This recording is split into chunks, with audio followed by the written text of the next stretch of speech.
Festival Intervox 2013 kulturna je manifestacija koja predstavlja bogatstvo i raznovrsnost vokalne umjetnosti, talenta i kreativnosti umjetnika svih generacija.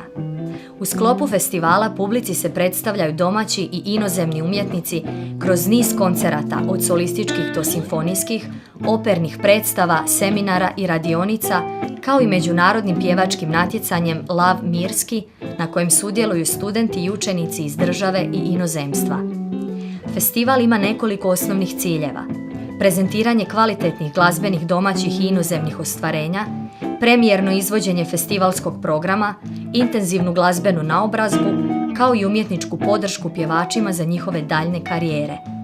Ova posebna proljetna manifestacija odlična je glazbena ponuda svim ljubiteljima glazbe, koji tijekom trajanja festivala mogu uživati u raznim vokalnim žanrovima, solo pjesmama, kantatama, operama i zborovima.